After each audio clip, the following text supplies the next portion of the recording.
Hi, it's Chris with Implied Music. It's been 7 days since I've been able to sit down at the piano, and that's a lot for me. It means I have to warm up a little bit, get going. So I want to show you three composers who wrote five-finger exercises for the piano: Hanon, Philipp, and Pischna. Let's take a look at them today.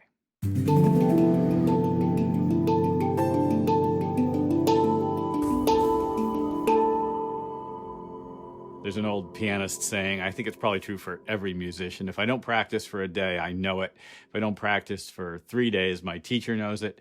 And if I don't practice for a week, everybody knows it. Well, everybody's going to know it unless I warm up a little bit before I head out to my Dance for Parkinson's class. Some of you have asked about what this means, Dance for PD. Maybe you can't quite see it. Dance for Parkinson's is a program started at the Mark Morris Dance Center in Brooklyn here in the States. And more than a decade ago now, my partner and I brought outgrowth of it here to the Bay Area. And over the years, it's spread everywhere. There's Dance for Parkinson's classes all over the United States, in Australia, a few places in Europe as well. There's a good website about it. If you know someone affected by Parkinson's disease, it's an excellent resource for sort of just experiential sort of, I'm not going to say relief or therapy. It's just great. I could talk more about it. I should probably do a whole program on it. Anyway, I'm playing class this afternoon. I got to get my hands back in shape. What am I going to do? There are sort of three main ways to think about exercising for piano. And maybe one of them is just, I need to be able to play the piece that I'm playing, and you just play the piece over and over again, and you learn it kind of by rote. That's not bad, but another approach is to try to learn all your scales and the key signatures in a way that makes sense on the piano and for the hands. Doing scales, doing Hanon exercises is great. We also talked about symmetrical exercises a couple weeks ago. We're going to kind of look at all these. Now, my first piano five-finger exercises were Hanon exercises. How does Hanon work? It's actually pretty simple. These patterns are progressive. So the classic Hanon number one starts quite low on the root of a scale and then skips up. And then after that, I'm just using each finger on the next scale tone. Skip. Now all these are steps. And when I get back down again, I'm on the next note of the scale. I'm on, in this case, D, having started on C. And I do the same thing again. Skip up, and now it's all steps.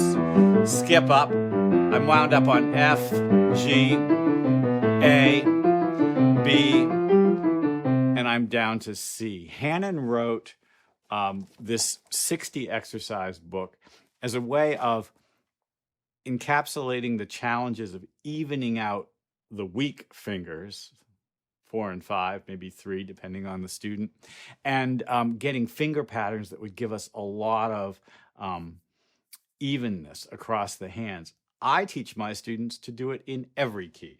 So this pattern in C,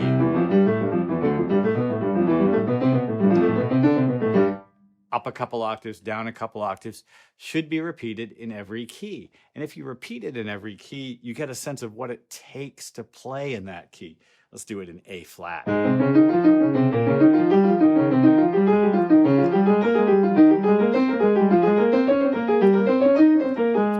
If I do it in A flat, I've got a challenge of getting up to the black keys. Because the piano isn't like the guitar or the fretted instruments, every key signature has a different terrain, different bumpy bits. Like here, that's a white key, and those are black keys. But in the next key signature, it might look like that. What a headache for us. It doesn't make sense, especially the way our hands are developed. Hanon Book 1 and 2, that's all it is. Different patterns. I have a few favorites, but la-di-da. This is the first five-finger exercise book most piano students get. Well, I don't know, sometime in college I was introduced to Pischna.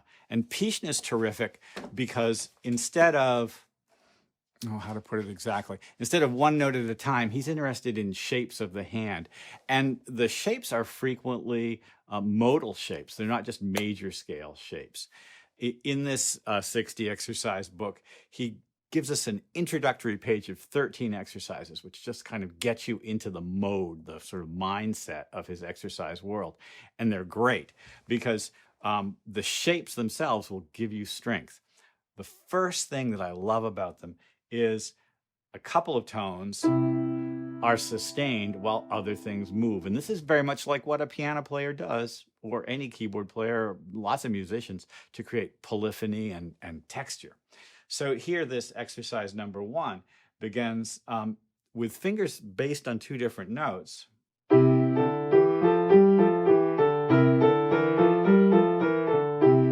And what's happening is I'm holding down the bottom 2 notes, trilling in the right hand, scaling in the left. And then that's a tritone. It's a dominant chord, right? It's sort of unstable.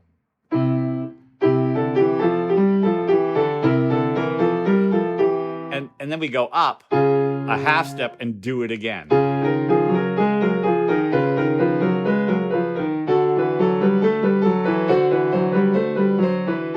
And I'll tell you what, if you do all sort of 12 chromatic degrees, you've got a pretty good warm-up there. And if you do the 16th versus 8th, you're by the time you get done, you're pretty warm, right? It's kind of a great exercise. I do love them. They're all super useful. Well, both of those are based, you probably noticed this, on either straight on major scales or modes of the major scale. And of course, there's tons of music that kind of goes past major scales. And the hand and the keyboard, while it may be built for the C major scale, they're not really built for other scales in exactly the same way. Everyone is different. Well, Philippe's exercises use a symmetrical concept. And it's not mechanically symmetrical. We talked about mechanically symmetrical exercises previously, but it is tonally symmetrical. So he's built a 5-finger, you're not going to be, can I show this? Let's see if the camera will focus on it. All right. He's built this giant stack of diminished chords, 5 notes in each hand. It's an A diminished with an A diminished 7th with an octave in the left hand, C diminished 7th with an octave in the right. And that's what he's based the exercises on. I hold my thumbs down and go out. And then I go up a half step, up a half step. Each of these patterns is based around that shape. My hand winds up spread out. Now, it's not a beginner's exercise set because spreading those patterns, spreading out to an octave, can be a challenge for smaller hands. And also just, it's darn hard. You can do the same exercise with whole steps and chromatic steps as well, though. It's totally possible to just use these patterns in any symmetrical shape. I'll just say that if you're willing to think about it. Well, the first series that he presents us with, again, kind of a warm-up to his ideas. It's an introduction to the theory of the exercises. And they're just, as you would expect, conventional patterns, and then down again. All symmetrical with the fingers, but kind of not shape-wise once you get into other hands. The next thing that happens is this, and I love these. All 5 notes, and now I release my thumbs. Individual fingers. I'll tell you what, that's super hard to do with a relaxed wrist and kind of breath. And then I go to the next set of notes, up a half step, up a half step. I do it 12 times.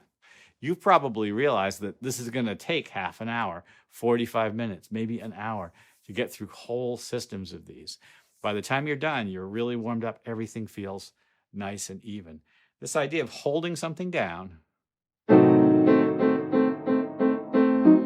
while moving to different fingers is extended to groups of fingers. I hold this group of fingers down and use 4 and 5. I hold 4 and 5 down and use those. I hold the octaves down and do the middle fingers. I do it on every chromatic step. Does it seem like a lot? It's time well spent. I like to use a metronome when I'm practicing. I don't use a metronome when I'm doing finger exercises to play faster. I use it to measure my progress and to keep me from going too fast. I like a mechanical metronome. Every tick sounds different. And the speed variation isn't as extreme, but I don't need to worry about that because you can take this metronome and say this is 1 and 3. 1, 2, 3, 4, 1, 2, 3, 4, 1, 2, 3, 4 for any speed you like, right? Basically, I'm dividing the beat. Also, if you're playing jazz, you can say this cluck is on 2 and 4, right? 4, 2, 4, 1, 2, 3, 4, 1, 2, 3, 4, 1, 2, 3, 4. Suddenly your metronome is swinging. My teacher used to call this the swing metronome. 4, 1, 2, 3, 4, 1, 2, 3, 4. Snap and clap on 2 and 4, kids. It's hipper. All right. Enough of this. I need to practice. My class is in an hour or so. I hope this has been useful. Look up Dance for Parkinson's, Dance for PD. I can answer any questions you guys have about it. Like and subscribe and ding the bell. You'll be notified when I do my videos. It's great to be back in the studio. I'll see you next time.